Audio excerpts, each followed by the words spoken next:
Revue de presse. Alaaji Ahmed Aïdara. Bismillah.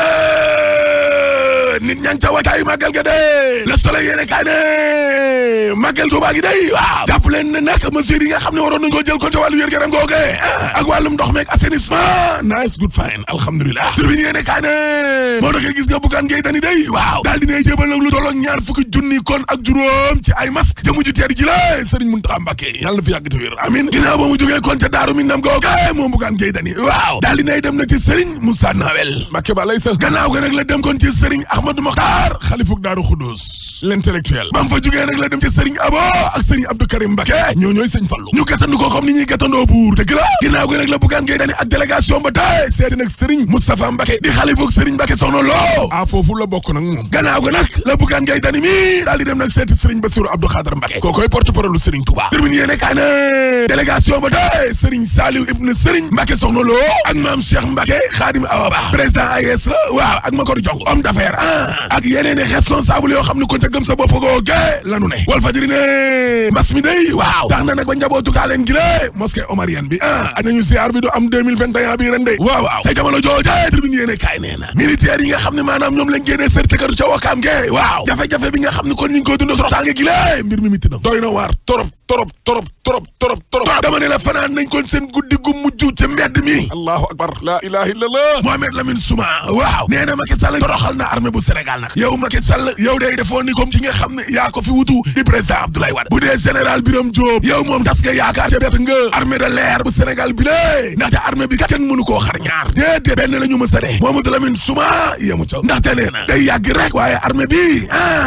tasar maritali parce que nag ñoom damm nañ taay nañu wane nañ seenu xaal bol waaye président Macky Sall daal la ñu jëm kon ab baaraamu tuuma laa la wax xamal ko ne monsieur le président Macky Sall jógal taxaw prenez garde laa la wax waaw parce que nag Abdoulaye Wade mi le kon mës ta toroxal njabootu militaire gi déedéet waaye yow Macky Sall toroxal nga njabootu militaire gi lée déshonoré nga kon famille militaire la ilaha illallah yéeni kaa gi ne te gis nga ancien militaire yooye waaw lu tolloo ñeent fukki atu yàlla laa la wax ñu nekk rek ci waaw askanuk Sénégal gi lée tuur nañ seeni rongoñ de ci kanamu caméra yi ak kanamu journaliste yi nga xam ne ñoom ñoo fa nekkoon di ay seede laa la wax te gis nga nag ñooñee nga xam ne fi mu nekk nii toroxal nañ leen mën ne totoral waaw am na ca ñoo xam ne seeni jëkkër faatu nañu ay veuve la am na ca ñoo xam ne kon am nañu ay gaañu-gaañu ak ñoo xam ne am na lu leen guerre def ak ñoo xam ne day ay laago lañu di ay handicapé la ilaha illallah l'observateur daal di dellu seegin ci réunion bi nga xam ne kon armée bi day ak ay service su état doon nañ ko amal waaw jël kër yota ko waaw loolee moom dañ koo tegee ne di xaar nag président Macky Sall ade arbitrage am la ñuy xaar le quotidien yéene kaay ne en tout cas day policiers yi waaw nii ñu jàppee doomu aadama yi di leen dóor ba biir policiers yi waaw lii daal def lu ne wee te dara du la ca fekk la wàllum impunité mënta weesu lii laa la wax allahu akbar kaaw Fallou Sène a ngi ni lée ak Elimane Touré Abdoulaye Timéra Ardo ñi ngi ak ñeneen sax dama ne dossier yooyu dara leeragu ca laa la wax Seydi Gassama waaw ne xam nga lan moo ci gën a doy waar bi président Macky Sall dikkee ak léegi nii la mbir mi dafa yokk ba biir policiers yi bi Macky Sall dikkee ak léegi daa yokk laa la wax léegi ko yéene kaay ne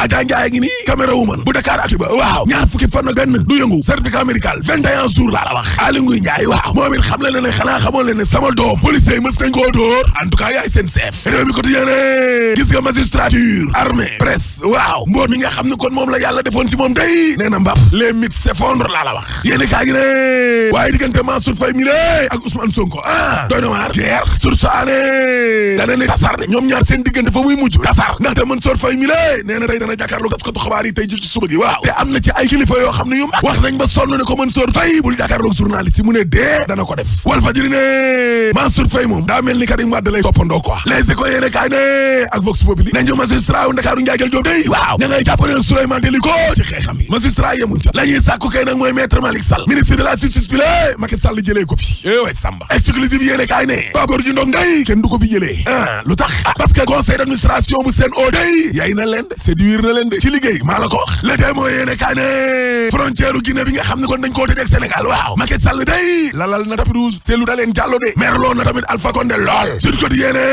en tout cas Macky Sall day delloowaat na gouverneur yi la seen place joxaat leen kattan maa la ko wax Direct News ne directeur ressources humaines day ba nekk na ca ministère finance jam nañ ko baaraamu tuuma de lu jege ñaari téeméer ci ay agent civil ak paramilitaire waaw yu ñu affecté kon ca ministère finance ko te amuñu salaire booboog léegi atu yàlla laa la wax yaa jum wala maa jum en tout cas ministre économie day laas nee na lu jëm nag ci wàllum koom-koom gi nga xam ni kon daa yéex lool waaw Amadou Hott day côté marché daal la jam baaraamu tuuma naataangoom Mamadou Talla ministre éducation nationale waaw nee na sant na enseignant yi gërëm leen lool ci seen responsabilité bi nga xam ni kon moom la ñu wane day ba doomu jàngoro ji jaarul ci école bi pour tasaaro Mamadou Talla mooy wax samay kàddu de Direct News de en tout cas Macky Sall day waaw lu tolloo ñeenti junni ci ay internautes doon na wax ak ñoom question réponse cey corona yi terminé yéene kaa ne bar ak restaurant yi nga xam ne nag maanaam moom lañ tëjoon day ña nga xam ne ñoom ñoo ko jiite mer nañu lool la ñu sàkku nag mooy ñu ubbi ko ñoom Pierre Ndiaye nee nañu waaw bañu ñu sax wàcc ci mbedd mi laa la wax gars yi dañoo mujj sonn l'observateur ne tey nag ma defal leen enquête ci dundu nuk maire bu Guédiawaye bale Alioune Sall ak yoonam mu lëndëm mi la mu jël ak ni muy dundee ci Ndakaaru Ndiaye jël jóg gi la di ko nëbb Alioune Sall daal ndekete ma ngay préparé sax nag ab mouvement national way Samba maa la ko wax pour wan ay noonam ne leen man rek mën naa réussir te kenn du ma jàppale ci wàllum politique waaw yéene kaa gi ne en tout cas ay ñoñom day waaw nee nañu Alioune Sall candidat lay nekkaat ci maire bu Guédiawaye bi yéene kaay groupe Futurs Médias gi ne waaye Alioune Sall day waaw addunaam daal la nga tukki ci ab dimanche ba journaliste Angleterre ba xam leen lu tolloo 10 milliards de dollars allahu akbar ca la Alioune Sall dugg kon ak Frank Timis bi la coowal pétrole ba ca la addunaam wàcc laa la wax Aliou waxuma la xaaj ko bi ñaar mais Alioune Sall daa xaaj ko bi ñeent laa la wax ay jege ñaaleem di ko jéem a jàppale ay noonam di ko gën a suuxal mu weer yi indi plainte mbir mi tekkiwul dara Aliou di gën a dugg ni ruba wàcc jahanama la descente aux enfers caisse de dépôt et consignation Aliou Sall tekki ndomba tànk Aliou Sall gars yi perdu de vue ko kenn gisatu ko ana lan la mujjee chef de cabinet day ne Aliou Sall nga ca mairie bu Guédiawaye ak AMS tey la gën di liggéey Moussa Tine ne déggoo leen ma de Aliou Sall candidat lay nekkaat ci mairie bu Guédiawaye bi waay na ñëw ca jamono jooju exclusive yéene kaay nee na Macky Sall day te daa nga yi nga xam ne ku nekk président de la République moom ngay am yëpp la get balee ba ca Rum baleem ba ca Popenguine avion commandement oto bi nga xam ne ku nekk président moom ngay yéeg Macky Sall day wuute naag Léopold Sédar Senghor Abdou Diouf ak Abdoulaye Wade mi lée waa Macky mi moom sakanal la wala mystique daa làqu ci lii te daa nga yi ñu la jox yëpp nga delloo ko ayaa bi mag satala kurus waaye na xoolal monsieur le président ak loo delloo teranga ji ñun suñ teranga pétrole bi moom mënuñu koo fàtte de parce que suul gaz du ko tere xeeñ te troisième mandat dañ ko fiy tere rek boo paree ma ne la alaaji tëjal waa force Covid 19 dañu ko ni juróom benn fukk ak juróom-ñeenti milliards yi ñi la joxoon ni la ko jënde ko ceeb ak diw ak macaroni dimbale ko nit ñi ci jamono yi ñi leen confiné da nga koo jënd te xaalis ba bëri na kon faaw nga defal ñu bilan ci noo ko jëndee ak noo doxale xaalis ba mu lànk ba léegi defu ko fan yi itam mu ni Ousmane Sonko da ko doon dunguru ngir bëgg mu yóbbu ko ci président Ousmane Sonko ni fenkat la yu mel noonu ci dossier topp ko moom man soo fay kàddoom yi mu yëkkati dimanche bii la weesu ci RFM la waxee ci kàddoom ni bu ma of nag wooyu duma dem ndax doonul ku ma mën a woo yooyu yëpp di coow topp ko lool ba mu mel ni tama ci buum jamono ji loolu la ñu njoxte ni xëy na mooy li tax muy def conférence de presse mais en tout cas tey 10 heures wóolu na way taskatu xibaar yi beneen rendez-vous itam bu am di union des magistrats du Sénégal ñoom itam wóolu nañu taskatu xibaar yi xam ngeen ni seen njiit di Souleymane Teliko jamono ji dañu ko traduire ci kanamu conseil de discipline bu cour suprême moom président UMS nag fàttaliku leen ni dañoo njoxt ni xëy na defante la ñuy def ak moom dañuy defante ak moom ci xëy na kàddu yi mu yëkkati woon te du sax gan lu ñëpp xam làkk atteb CEDEAO ci diggante Khalifa Sall ak nguur gu Sénégal mu dellu ci waat ci joxe ci xalaatam ci li ñu njort ni loolee mooy li sabab xëy na la ñu koy jàppe ci wàllu ko mel ni ku koy bundu xatal jamono ji te loolee itam dafay xëy na am na mu wàññi ci crédibilité bu magistrature bu Sénégal lu ci mën di am ay nattangoom daañu def tey conférence de presse leeral yaak Fatoumata Diop. pënd bi wureegul ci mbirub juge Souleymane Teliko lan moo tax nguur gi yàkkamti ñu juge ki li di Souleymane Teliko lan moo wundu lu ñu mel procédure boo xamante ne UMS da ko naqarlu ñett ci ay comité ressort yu région yi bu ci mel ni Saint-Louis Thiès Dakar mi daje tey ji naqarlu nañu ci fàttali dossier wu Souleymane Teliko bi le nag ñu yóbbu ci kanamu conseil de discipline am na ay dossier yu ko jiitu bokk na ci dossier président bu cour d'appel bu Kaolack di juge Ousmane Kane mi juge Yaya Dia tuumal wàllu guerre membre yu conseil bi guñu statué wu ci sooru président bu cour d'appel bu Thiès tant que vidéo ñu mbir juge Kane mi nga xamante ne dossier bi jébbal nañ ko premier président bu cour suprême depuis fukki fan ci weeru septembre lu wér te wóor moom moo di bu dee dañ koo sanctionné nguur gi dina fi créé waat ab euro comme juge Amilou Dème naka noonu Ousmane Sonko waaye it tey képp kuy droit de l'homme taxaw na temm ngir nag porter combat bu juge Souleymane Teliko justice sénégalaise bi mu ngi soox depuis ci magistère u maître Malick Sall ay grève yu dul jeex ay magistrat yu ñuy mité tey jii nag ab juge bu ñu bëgg a liquider bu ñu sukkandikoo ci yenn indiscrétion yi de. Fatoumata Diop njiitu réew bu Sénégal fan yee dañuy waa Sénégal ku am looy laaj ci fi réew mi toll ak wàllu koom-koomam surtout bi fi Covid 19 jaaree mën ngaa yónnee laaj ma tontu la jot na nag lu néew 4 junniy laaj waaye la mu leen tontu da koo dëxëñ rek ci juróom benn thème Fatou Mbaye Diop yan la. jamonoy Covid-19 bi daal di dugal koom-koomu Sénégal wàllu santé ak yeneen ci ay perturbations tax nag askan wi ñu bari seen xel di ci am ay laaj yooyu le laaj yu mën nag 4 junni njiitub réew bi daal di cee jot moom mi nag di wax ci ab tweet nekk nag tontu na ci 4 millions yi daal di koy tënk ci juróom benni poñ mu njëkkee ci lim gi nga xam ne jox nañu ko askan wi ngir ñu jàppal leen ci Covid-19 bi waaye mu amoon ay jafe-jafe yu ñu gaaw a réglé lu moo xam ne moom président Macky Sall mu wax jëm addu ci wàllu secteur privé bi ak nañ ca def waaye tamit mu wax lu jëm ci wàllu éducation ak 2 milliards xam ne jël nañu ko dugal ko ca ci geneen tontu ci wàllu wér-gu-yaram moom njiitub réew mi génnee la nga xam ne moo jëm ci wàllu budget bu ministère ba plan d'investissement bi ñu tekk ci 2020-2024 mi nga xam ne am na ci biir ab digitalisation ci lu jëm ci wàllu santé gi ci wàllu tourisme bi itamit moom ñëw na ci li nga xam ne moom la ñu jot a jox ci entreprise yu liggéey ci wàllu woowee waaye daal mu mel ni njiitub réew mi lii mu def bilan la gën a nduróol que ay tontu ay laaj. doon tonti laaj juróom 4 junniy laaj yu ñu ko laaj noone ci fi Sénégal toll. loolu mi ngi am ci jamonoy Covid-19 joojee nga xam ne jaax na ci Sénégal jeexagu fi nag ne démb am nañu 100 cas ak juróom-ñaar yu bees. mooy li tax ñu toppaat historique gu coronavirus fii ci Sénégal depuis le 2 mars ba mu fi duggee ak léegi ak Aminata Dramé. juróom-ñaari weer a ngi nii wopp bii di coronavirus ñuy wéy di dund ak moom ay weer yu nga xamante ni mu ngi doon yéeg ki wàcc ba tax na ñu ngànk wàllu wér-gu-yaram bi ñu ngi ci waxtaan di def ay point bis bu nekk ci naka noonu it ñuy xalaat ay pexe yi ñuy mën a teg pour jëlee fi bile feebar bésu tey ji Sénégal enregistré na fanweer ak juróom-ñaari cas lu ñeel coronavirus ci junni ak 200 ak juróom fukk benn test yu ñu jot a def fukk ak juróomi cas importé fukk ak ñetti cas communautaire téeméer ak benn yu wér kon bésu tey ji lim bi yegg na si fukk ak juróomi junni ak fukk ak juróom-ñeent yu ñu déclaré lu ëpp fukk ak ñaari junni ak juróom yu teg wér nañu ñetti téeméer ak fukk ak benn ñoo ñàkk seeni bakkan jamono ji ñu nekk ci traitement ñu ngi toll ci ñaari junni ak téeméer ak lu teg ñu seetlu ci nag benn tendance baissière waaye nag ak nu mu munti doon nit ñi seen xel dalul ndax jàpp nañ ni flambée feebar bi mun naa amaat ak yenn événement yu ñu dëmal. yu ñu dëgmal fa Aminata Dramé. Office national de la formation professionnelle taxaw na ci tàggat ndaw ñi ndax bu fekkee bëgg nañu am autosuffisance alimentaire faaw ñu tàggat suñu ay doom ngir ñoom ñu doon ëllëg baykat yi bay mën a conserver li ñu bay ñu mën koo jariñoo fii te itam tàggat gi ñuy tàggat tout tànk yi tuddee ko vacances agricoles jeunes yooyee dana leen jàppandalal ñu mën a doon ay auto emploi maanaam mën a utal seen bopp liggéey ba sax pourquoi pas mën a créer ay entreprise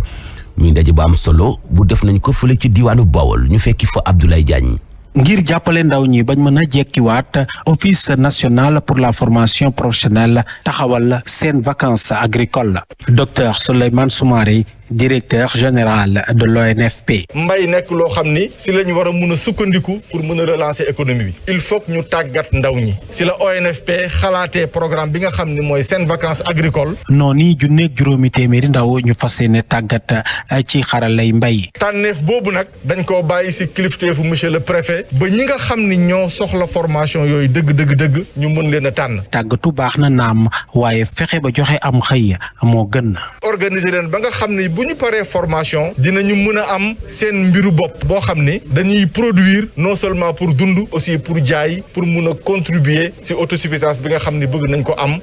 Abdoulaye Diagne Njaareem Zik FM. ba tey autosuffisance alimentaire boobee ci Sénégal la ñuy wax président de la République dafa sàkku ci ndaw yi ñu retourné waat ci mbay mi loolee dong mooy li ñu mën a génne ci jafe-jafe gi ñuy jànkuwanteel ndaw intellectuel yi doon ay responsable ci wàllu yoon yi itam fële ca diwaanu barke ji am na waa ji tudd Biram Sow moom def na benn exploit bu am solo lu toll ci 30 hectares la mu fa def ci jiw bari na la mu fa béy ci gerte ak ñebbe itam bari na non seulement ndaw la waaye dafay emploi yeneen i ndaw mooy li tax mu woo itam yeneen ndaw ñu def ni moom kooku kat wane ko daa jaadu ndax daanaka exemple la ci Sénégal yi di tax Mass Ndiaye ma ñu teewal ca Linguère defal ñu nataalam. man maa ngi tudd Biram Sow man juriste la. ba mu wéyalee gis-gisu président Macky Sall ma digle ne ñu dellu si suuf si aji ndaw ji xereñ lool gëm ne agriculture moo ñu mën a may autosuffisance alimentaire. nañu dellu si suuf si parce que suuf du fen loo ci bay mu génn donc moo tax président bu mu wootee jeunesse bi mu ne nañ dem bay pour jàppale développement réew mi pour indi autosuffisance réew mi man dama jóg ma ne man aussi xaaral ma apporter sama modeste contribution donc moo tax ñu ne au moins ñu jël cette année à peu près près d'une tonne et plus d'une vingtaine d'hectares ñu ne nañ ko utiliser bay. Birame Sow di ñaax ay moroomam ñu bay. parce que réew mi kat nañ xam ne agriculture moo koy développer avant agriculture mooy premier moteur de développement donc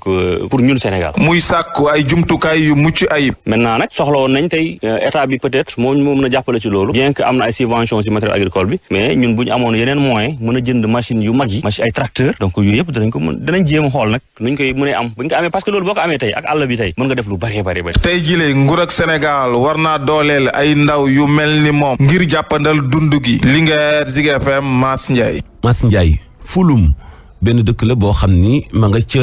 wetu Morolan fa la bootu sax nekk ci département bu Tivaouane Fulum amuñu tali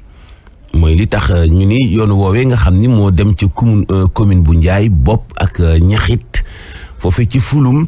faaw ñu utal leen tali ndax dañu ko yittewoo nag dañoo am ay produits yoo xam ni produit horticole ak yeneen produit yoo xam ni ci wàllu agriculture dañ ko war di jaay war di def ay déplacement war am ambulance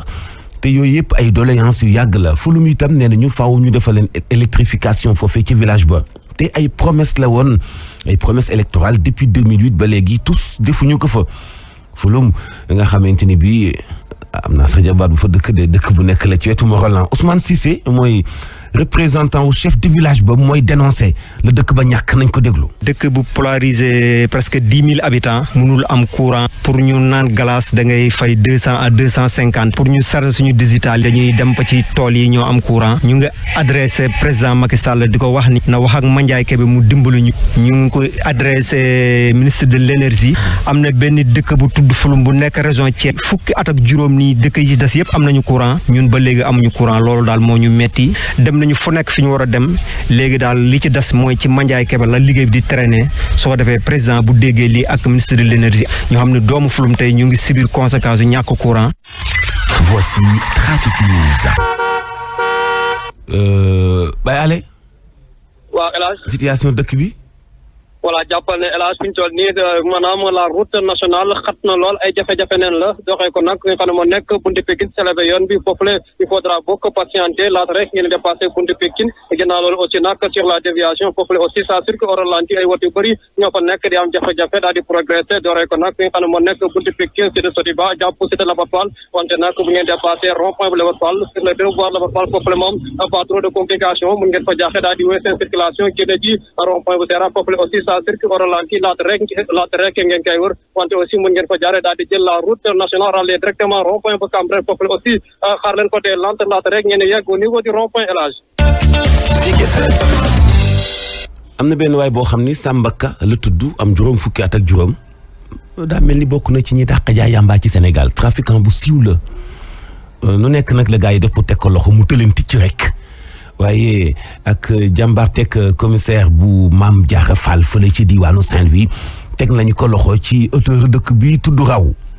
nañ fekk ca Saint-Louis ak ay leeral ak Babacar Niang. toll na si fukk ak ñeenti kilo yamba yoo xam ni nag moom la ñii di élément commissariat bu Lille jàpp nag ci talaata ji fii ci Ndar ki nga xam ni sax mooy trafiquant bi di Samba Ka am juróom fukki at ak juróom-ñaar bokk ca dëkk ba la ñuy wax kër Momar Sarr ànd ak chauffeur am bu ñuy wax Issa Sow ñoom nag ñu ngi amaloon mbir mi ci diggante Dakar ak Saint-Louis donte sax ñu ngi leen doon wër weer yi yëpp nag ci biir dëkk bi mbir mi sax nekk na opération bu am solo ñii di élément commissaire Mame Diarra Faye di nekk fii ci île bu Saint-Louis amal nañ ko nag gannaaw bu ñu defee seen investigation ba teg loxo ki nga xam ni mooy dealer boobu moom nag mu doon def ay livraison ci biir dëkk bi te kenn musu ko nemmeeku mujj nañ ko jàpp nag moom Samba Ka di trafiquant bi ak chauffeur am Issa Sow jamono yi ñi ngi nekk ci loxol ñi nga xam ni ñooy policiers yi ñiy xaarandiku nag ñu yóbbu leen ci kanamu procureur fii ci Ndar Babacar Niang pour Zik FM. félicitations commissaire Mame Diarra Faye ci njàmbaarte googe waa ji day bàyyi ma anta daa amoon voiture de luxe akub chauffeuram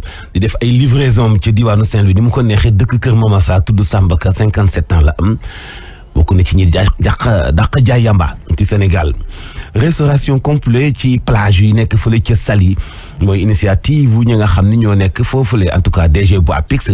la mu bëgg mooy ñu ubbiwaat ko naam wante itam teg ko ci wàllu karange sàmmante ko mesure barrières yi ngir mën a lawal projet yi nga xam ni am nañu xemmemteefam ci lancé ko foofee ca petite côte ngir kat gën a relancer waat suñu tourisme bi ñu fekk fa Papa Dieye. Saly jotaat na ci place yi nga xam ne moom la géej gi nangu woon li ko waral nag mooy projet bii ñu fi teg nga xam ni juróom-benn kilomètre delloosi na ko Mountaga Sy moom mooy DG APIX. État du Sénégal ci xel bu màcc bu président Macky Sall imaginer naka lañ koy restaurer ci 6 kilomètres tey liggéey bi ñi am xarañteef yor xam-xam jóge Hollande ñoo ko defar ñu am ay li ñu naan 12 brise-lames 7 épis ñi téye ndoxu géej gi suuf si ñuy chargé nii pour defar plage bi dañ ko jëlee ci 25 kilomètres ci biir géej gi d'ici décembre on va livrer la totalité du linéaire. projet bi nag toll na ci ñaar fukki milliards ak ñett État du Sénégal moo ko financé ànd ceeg Banque mondiale ngir ñu mën a soqali koom-koom bi. dafa am 18 hôtels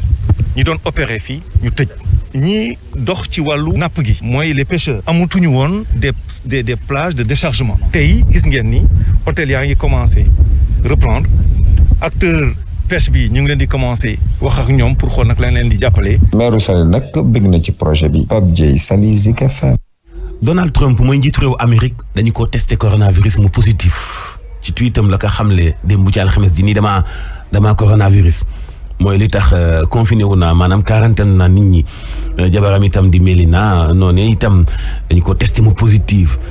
kon ñoom ñaar daal di nañu commencé seenu quarantaine ndaw quarantaine bu neex kenn du ci weddi surtout waa kar la ñoom daal monsieur ak madame dañoo quarantaine seen bopp ndax dañuy leen a testé ñu positif ñoom ñaar. ca Mali ñu daal di wax ci charte bi nga xamante ni bii ci la ñu bëgg a sukkandiku ngir organiser transition bi nga xam ni fii ak fukki weer ak juróom-ñett ci suñu kanam lay doon publier dañ ko démb ci alxames ji muy fexe ba def ay élection yu leer delloo nguur ga ci loxoy civil yi ginnaaw bi ñu fa daanelee Ibrahima Boubacar Keïta tànn nañu xam ngeen ni président vice président ak ñi ci bokk ci l'armée bi te dugal seen loxo ci nu ñu ko mën a jubbante ba lépp teguwaat ci yoon wante itam nag mënta ñàkk loolee CEDEAO di woowee sanction jëm ca Mali nañ ko tegg ci ne mu gën a gaawee ndax kat bu ñu sukkandikoo ci colonel Assimi Goïta doon numéro 2 transition ba nee na faaw ñu yëkkati loolee mel ni ay sanction ndax ñoom Mali ña ngay doxal seen doxal te kenn mënta gàkkal la ñuy doxal ndax ci aw yoon lañu ko awalee fukki simili ak juróom-ñeent toftalu ci juróom-ñetti waxtu.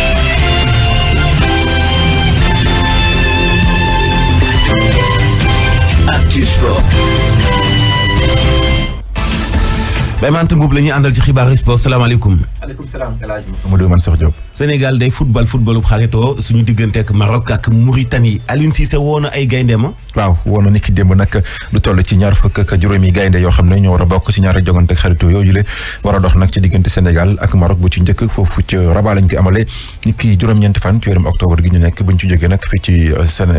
foofu ca Thiès ni ki fukki fan ak ñett seen diggante ak Mauritanie lay doon ci noonu nag ñu teewlu ci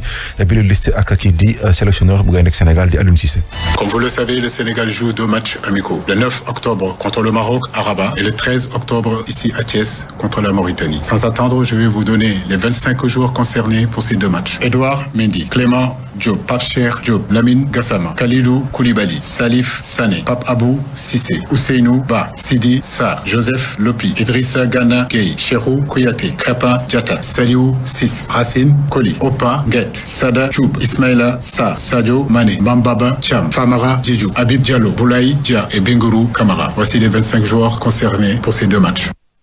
li jëm nag ci ñaari jogante xaritu yooyu la ñuy ñemmee ko ci nag lu toll ci juróom-benn joueurs yoo xam ne ñoom nag ñoo ngi leen di doog a woo ci équipe nationale bu Sénégal ki ci mel ni Bingu Camara di góolu foofu ca Racing Club bu Strasbourg ni ki noonu défenseur bi di Ousseynou Ba ca Olympiakos ak ñaari milieu terrain yi di Joseph Lopi ca FC Sochaux ak Pape Cheikh Diop di football foofu ca Dijon attaquant yi tamit nekk foofu ca Fenerbahçe di Mambaba Thiam ak Boulaye Dia di football foofu ca Reims mu mel ne nag Aliou Cissé waxtu yu nag mu ngi